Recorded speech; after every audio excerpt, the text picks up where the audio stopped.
Welcome to CIO After Dark, a special spin-off series from Leadership, The Secret Sauce, recorded live at ICF Converge 2025. Join Matt Dodson and guest host Helen Dan as they capture the energy and insights from coaches and leaders after hours. In this intimate series, we're uncovering the secret ingredients that make coaching cultures thrive, exploring the ripple effects of transformation, and maybe even finding a few rally cries along the way. So dim the lights, lean in close, and let's discover what happens when coaching conversations come alive after dark. This episode is brought to you by Character Matters Coaching. At Character Matters, we believe leadership isn't just about results. It's about who you are while achieving them. Whether you're facing career transitions, building stronger teams, or navigating personal growth, we help leaders unlock clarity, strengthen resilience, and lead with authenticity. Because when your character grows, your impact grows. Learn more at www.charactermatterscoaching.com. In today's episode, we have two special guests.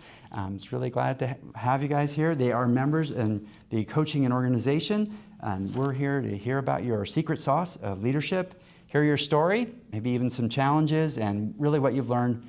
If you want to have any reflections about why you've been here at ICF Converge 2025, so we ask our listeners, stick around. These are insights you won't want to miss. So, Helen? Okay, welcome. If you wouldn't mind just introducing yourselves very, very briefly. Yeah, so Teresa Stimson. I'm the director of our executive coaching programs at AdventHealth. And I'm Nate Gonzalez, and I am the senior manager of our executive coaching program. Excellent. We love to start with an energy check-in. Where are you right now out of a scale of 1 to 10? 1 being low, 10 being high. Let's start. Be honest. I'd say I'm probably an 8. Oh, wow. Wow, That's okay. really high. That's good. Nate? Yeah. I would say a 7.5. It's been a lot of learning. It's been great. Yeah. I also got to just talk to my babies before they went to go to sleep, so Okay. I feel good. Yeah. Helen, where are you? I'm struggling. In the UK right now it's 3 a.m. It's been a long few days. Okay. I'm probably a 6.5. Okay, all right. Yeah, I'd probably say, I'd go with a 7, maybe. Okay. Yeah, it's flat 7. All right. Yes, okay. All right, so here's a question. If your coaching culture had a secret ingredient, what would it be? Yeah, I think our secret ingredient for our coaching culture is really based on our mission of extending the healing ministry of Christ. We also have a tagline of feel whole. We really believe in the whole mind, body, spirit. And coaching just plays directly into that really well because it's really looking at, our coaching program is called Leadership Coaching for Organizational Performance. But we know when we coach, we're treating the whole person, right? And so as you become whole as a leader, you become a better leader. Yeah, we'll definitely add on to that wholeness, understanding that every person that comes and every leader is creative, resourceful, and whole in their own right. And the fact that we have a hand in just the transformational power of coaching, people come out differently, is truly fulfilling. Yeah, and our coaches who go through the program truly tell us how transformational it is for even their own personal lives. And then their leadership changes and gets better. And then they model that for others. I love that. So let's think about yourselves as coach. We'll start with you, Teresa. What is your secret sauce and when did you know it? I think, I'm just going to say, I think my secret sauce is probably presence. And I learned that early on in my coaching because when I would notice micro expressions and ask about those things, it would kind of open up more for my client. But also, I have had several clients who are in tears through most of our session, and it's just because they're connecting that head and that heart. And if you just slow down and listen to somebody, a lot of times we don't do that. And leaders need that. And with, healthcare especially, it's busy, it's ever-changing, it's fast-paced, and I think when we can model that, it gives them permission and it helps restore their meaning for their work and they connect to their why. I would build off of the connecting to the why. I believe coaching truly is part of my purpose, and when I'm in a session, I believe that is what I'm meant to do in that moment for that next 45 minutes to an hour. And really, whenever there's a crack or a door that opens where the client gets to talk about their purpose and their values, I'm all ears, right? Because I've known how much purpose and connecting to my why has been influential in my life and my leadership. And whenever I have the opportunity to bring that up in our coaching sessions, I just love when that comes up. So it excites me. Okay, so maybe you can share a little bit about, what is the ripple effect of having coaching in your organization? Because I'll just be really it sounds very different, right? We don't hear that in some of our, when we talk to other health organizations. So what's the ripple effect beyond sort of the one-on-one thing? Yeah, when we started the coaching and building the coaching culture, we knew we didn't want it to just be another leadership development program. We wanted it to be something that was truly impactful, that transforms how people lead. And so coaching's really helped. We've done several things. We have our free internal coaching. We still have external coaches as well. But we built out a coaching skills for nurse leaders program. And we've deployed it across the organization. We put over 1,200 nursing leaders through that program. And, when you change how the frontline leaders lead, you look at engagement and retention and all of those things, and that helps that culture. ICF recently came up with the coaching organizations, the Compass assessment. And so when they were offering the free pilot, I raised my hand and said, yes, absolutely, I would like to do that. And so we did that with our Central Florida Division nursing leaders.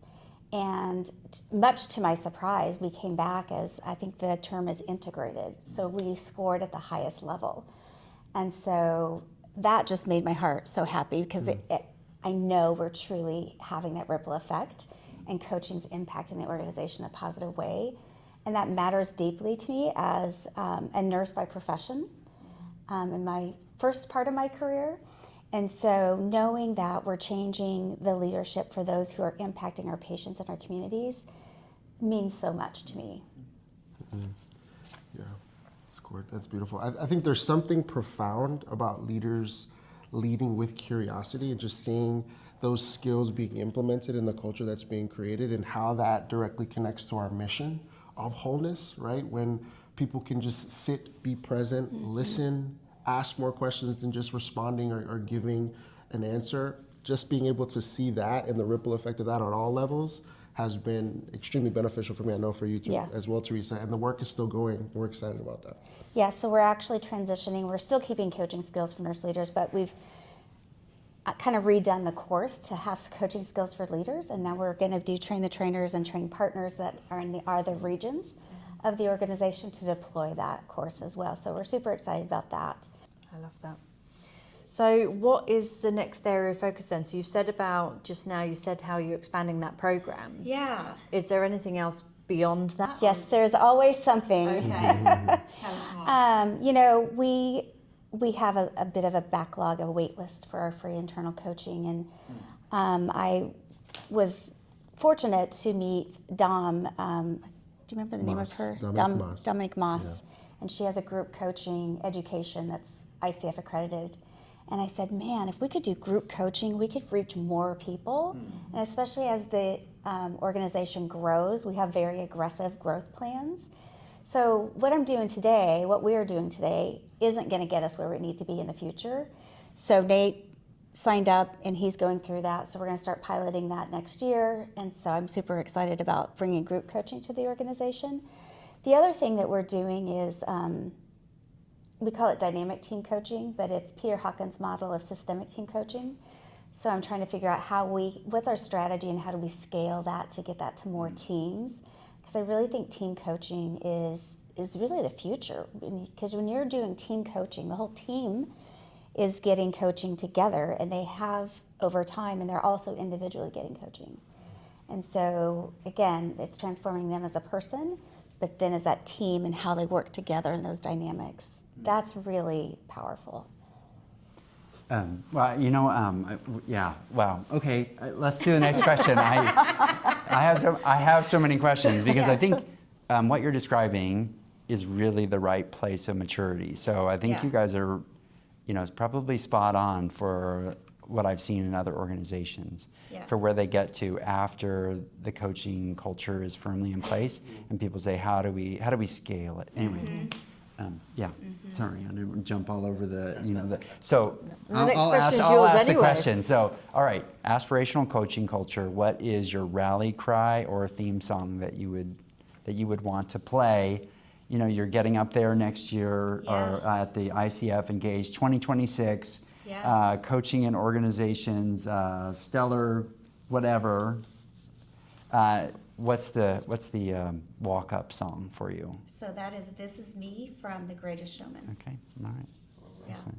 Nate, have you got a rally cry or? I'm gonna double down on This Is Me. I think that's beautiful. This is you? This is us, right? This is us. I love it because it's a collective of what we want our organization to represent, but each individual adopting a coaching mindset, man, I can't think of anything better.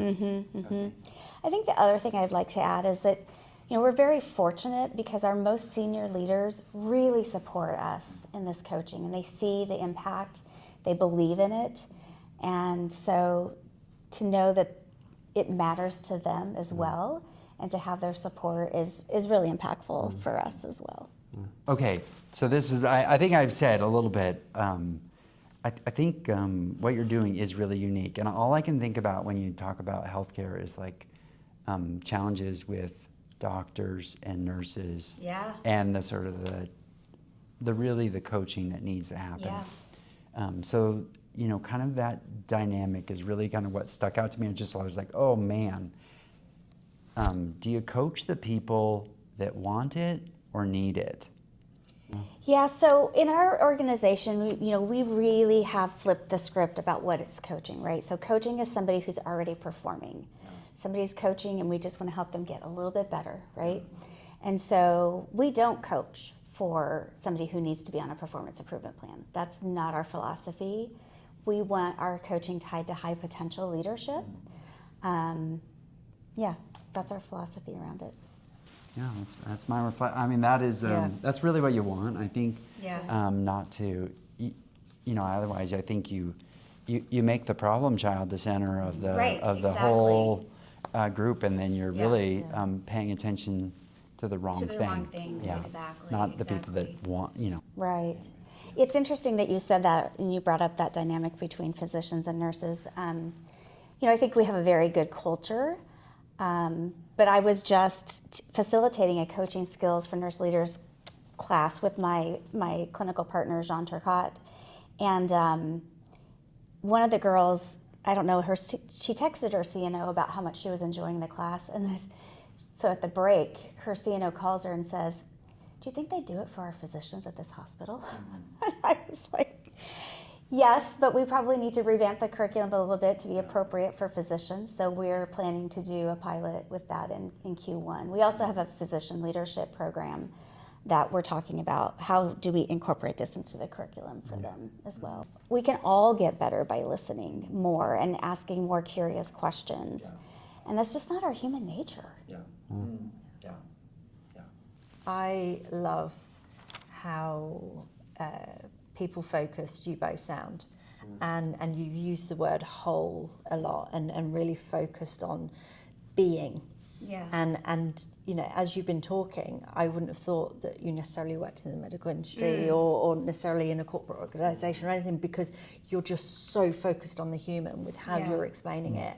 And it just makes me feel really, really kind of privileged and honoured to meet you, because it just sounds like you're onto something absolutely amazing. And I love how you are going a step at a time and scaling it. And I think that's really, really exciting for you. I think I'm sure for both of us, it's deeply personal. It's deeply personal to me. I just recently had our first grandbaby was born in our healthcare system, and she had to go to the NICU, and then she had to be transferred to another NICU that was a larger NICU. And, so I've experienced the healthcare and how important it is. So I know how important our jobs are. Because those are the people that we're impacting, right, at the end of the day. And so, it really kind of deepened, I think, reaffirmed why I do what I do. I think that's what makes coaching special, is that real personal element. And I think I know that that's something that I've experienced over the years as well. It's really exciting to speak to you today.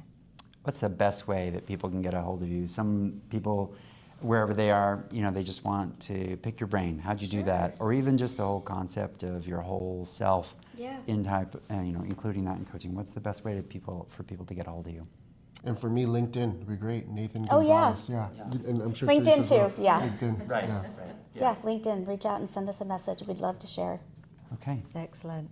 To our listeners, what is your secret sauce? Share with it on socials, subscribe to the show, and join our community for more ways to strengthen your leadership. And a special thanks again to our sponsor, Character Matters Coaching and Consulting. So do you ever feel like you're working hard but not making the impact you want? At Character Matters Coaching and Consulting, we help leaders and organizations move from stuck to unstoppable. Through one-on-one coaching and team consulting, we don't just work on skills, we work on the leader behind the skills. Visit charactermatterscoaching.com to discover how we can help you sharpen your edge, grow your influence, and lead with purpose. Well, until next time, have a great day.